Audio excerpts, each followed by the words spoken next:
सबको नमस्ते। पिछले अंक में हमने इस बारे में बात की थी कि कैसे रटना और असल में सीखना ये दो अलग-अलग चीजें हैं। अक्सर ऐसा होता है ना कि इम्तिहान के लिए जवाब रट तो लिए, पर जैसे ही परीक्षा खत्म हुई सब कुछ दिमाग से साफ।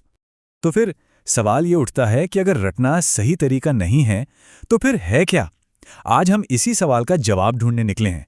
एक बेहतर, एक स्मार्ट तरीका। देखिए, सीखने का असली मतलब दिमाग में ढेर सारी जानकारी भरना नहीं होता। असली लक्ष्य तो है आइडियाज को, यानी विचारों को समझना।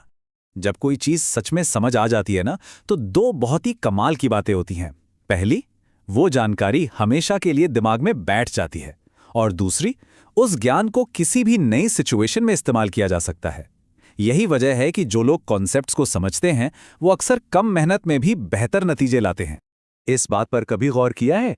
हर क्लास में कुछ स्टूडेंट्स होते हैं जो बाकियों से जल्दी सीख लेते हैं। इसका मतलब ये नहीं कि वो ज्यादा इंटेलिजेंट हैं, नहीं।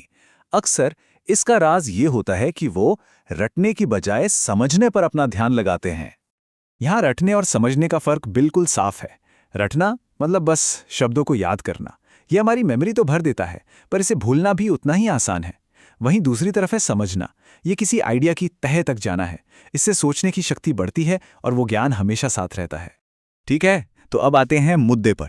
चलिए, एक बहुत ही सिंपल लेकिन उतना ही पावरफुल 4 स्टेप वाला तरीका देखते हैं। ये किसी भी नए कॉन्सेप्ट को समझने की चाबी है। जब भी कुछ नया सीखें तो इन 4 स्टेप्स को अपनाएं। पहला, ध्यान से देखें। बस रटना शुरू मत कीजिए, पैटर्न और कनेक्शंस ढूंढने की कोशिश कीजिए। दूसरा, सवाल पूछिए, अपनी जिज्ञासा को जगाइए। पूछिए, ऐसा ही क्यों होता है? अगर इसे बदल दें तो क्या होगा? तीसरा, उस मेन आइडिया को पकड़िए। हर कॉन्सेप्ट के पीछे एक बड़ा सेंट्रल आइडिया होता है, उसे खोज निकालना है। और चौथा, जो शायद सबसे जरूरी है, उसे किसी और को अपनी आसान भाषा में समझाइए। याद रखिए, ये जो आखिरी स्टेप है ना, ये सीखने की सबसे ताकतवर तकनीकों में से एक है। अगर किसी और को कोई चीज़ आसानी से समझा दी तो ये पक्का सबूत है कि वो चीज़ सच में समझ आ गई है। तो चलिए अब आगे बढ़ते हैं और देखते हैं कि ये मेथड कैसे काम करता है, कैसे इससे मिलने वाला ज्ञान हमेशा के लिए टिकता है। इसे समझने के लिए एक बहुत ही आसान सा उदाहरण लेते हैं। ये वाक्य, पृथ्वी सूर्य के चारों ओर घूमती है। अब सिर्फ याद करना हो तो इसे कोई भी रट सकता है। पर यही तो सारा फर्क है।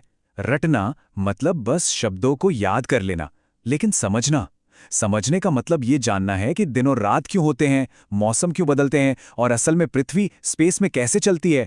जब ये क्यों और कैसे समझ आ जाता है ना, तो वो आइडिया कभी दिमाग से नहीं जाता। आगे भी हम चीज़ों को सीखने के लिए इसी तरीके का इस्तेमाल करेंगे। सिर्फ जानकारी रटने के बजाय हम पैटर्न देखेंगे, सवाल पूछेंगे, बड़े आइडियाज़ को खोजेंगे और कॉन्सेप्ट्स को आसान भाषा में समझेंगे। यकीन मानिए, इस तरह सीखना कहीं ज़्यादा मज़ेदार और असरदार है।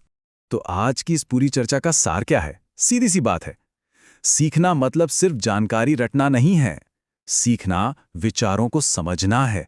और एक बार जब कोई आइडिया समझ आ जाता है तो वो हमेशा हमारे साथ रहता है। अगले अंक में हम एक और बहुत ही दिलचस्प चीज को समझेंगे, पैटर्न्स। ये सीखने की दुनिया के सबसे पावरफुल आइडियाज में से एक है। पैटर्न्स हमारे चारों ओर हैं, और अगर हम उन्हें पहचानना सीख लें तो बड़ी से बड़ी मुश्किल चीज भी आसान हो जाती है। तो तब तक सवाल पूछते रहिए, खोज करते रहिए, और हाँ, याद रखिए, असली सीखना रटने के बारे में नहीं है, ये समझने के बारे में है। अगर आप भी एक ऐसे लर्नर बनना चाहते हैं जो चीज़ों को गहराई से समझे और आत्मविश्वास के साथ आगे बढ़ें, तो इस सफर में शामिल हो जाइए। सब्सक्राइब कीजिए। मिलते हैं अगले विश्लेषण में।